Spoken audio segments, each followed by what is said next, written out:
नमस्कार। आज का जो वीडियो है और जो उसका टॉपिक है उसका नाम है सेल ऑफ गुड्स एक्ट 1930।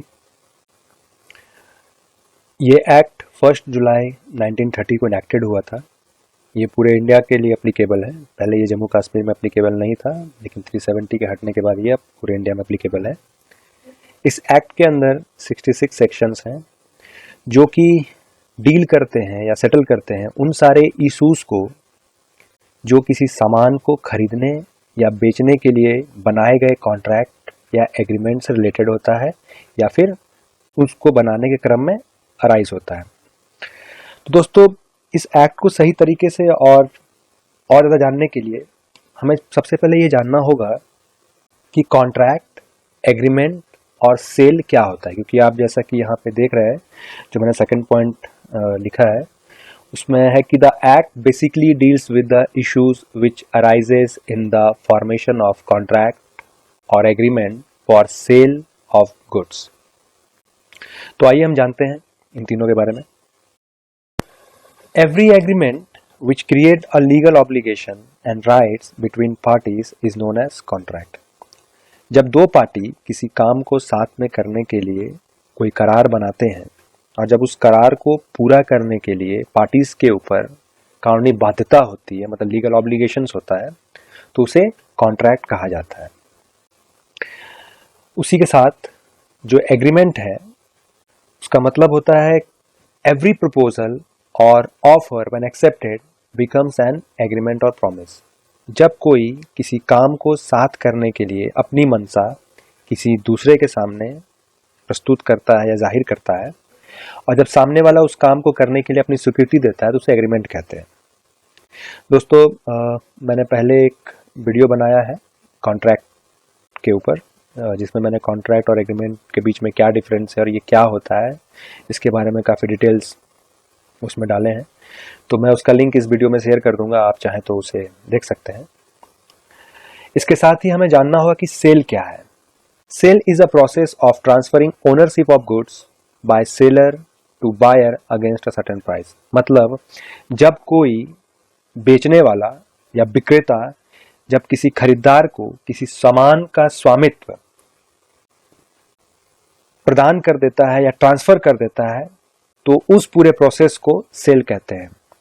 मैं इसे इस तरीके से भी समझाना चाहूँगा कि जब हम किसी सामान को खरीदते हैं और जब हम उस सामान का दाम चुका देते हैं तो वो सामान का मालिकाना हक हमारे पास आ जाता है और इस पूरे प्रोसेस को हम लोग सेल कहते हैं।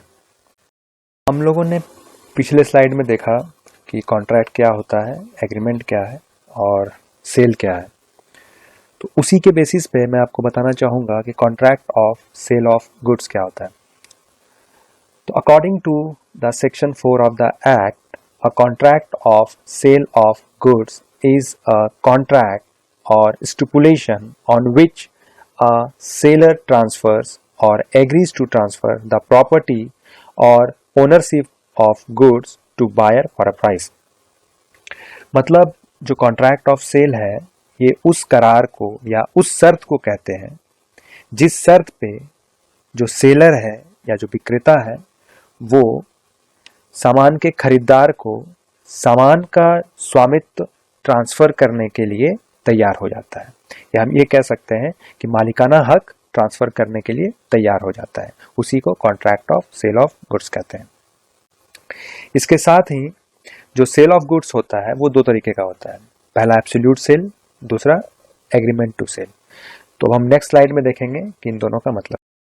एब्सोल्यूट सेल उस सेल ऑफ गुड्स को कहा जाता है जहां पर किसी सामान का कीमत जब हम चुका देते हैं तो उसका जो ऑनरशिप है वो इमीडिएटली ट्रांसफर हो जाता है। इसको हम एक एग्जांपल से समझेंगे कि जब हम किसी दुकान में जाते हैं और जब हम किसी सामान को खरीदते हैं तो हम वहाँ पे उस सामान का जब कीमत चुका देते हैं तो उस सामान का जो मालिकाना हक होता है वो हमारे पास आ जाता है, मतलब परचेजर के पास आ जाता है। तो यहाँ पर एब्सोल्यूट सेल होता है, या हम कह सकते हैं कि वहाँ पे एब्सोल्यूट सेल होता है।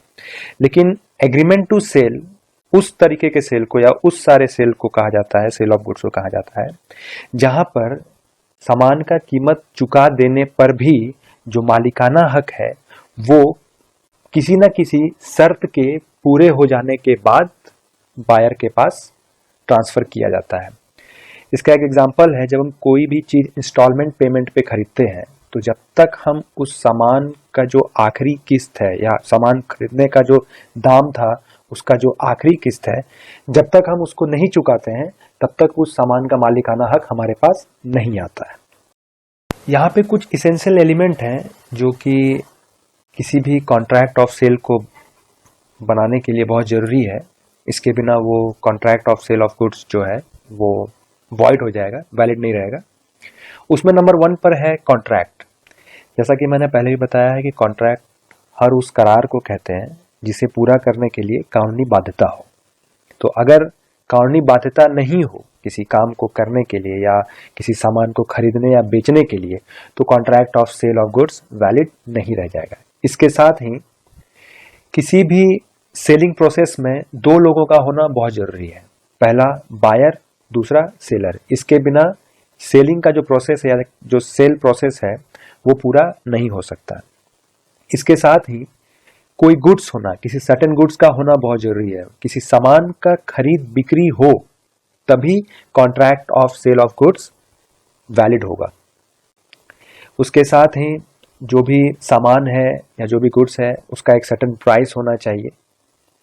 इसके अलावा जो कॉन्ट्रैक्ट हो या जो contract of sale of goods बनाया जा रहा है उसमें ट्रांसफर ऑफ प्रॉपर्टी और ऑनरशिप ऑफ गुड्स होना चाहिए। मतलब कि जो गुड्स है अगर उसको हम बेच रहे हैं तो उसका जो ऑनरशिप है उसका ट्रांसफर होना बायर के पास बहुत जरूरी है। हम ऐसा नहीं कर सकते हैं कि हम किसी को सामान बेच रहे हैं और एट द सेम टाइम हम ये कह सकते हैं कि उस सामान पर मालिकाना हक अभी भी मेरा है। ऐसा नहीं हो सकता है। अगर हम किसी सामान को बेचते हैं तो साथ ही साथ हम उस सामान का ऑनरशिप जो है या उस सामान पर जो मालिकाना हक है वो हम जो भी उस सामान का खरीदार है उसको ट्रांसफर कर देते हैं। इसके साथ ही जो कॉन्ट्रैक्ट होता है वो एब्सोल्यूट होता है या फिर कंडीशनल हो सकता है। एब्सोल्यूट कॉन्ट्रैक्ट और कंडीशनल कॉन्ट्रैक्ट क्या है ये मैंने आपको पिछले स्लाइड में बताया था। तो आई होप आप लोगों को ये वीडियो अच्छा लगा हो, और अगर आपको ये वीडियो अच्छा लगा तो प्लीज़ हमारे चैनल को सब्सक्राइब करें और लाइक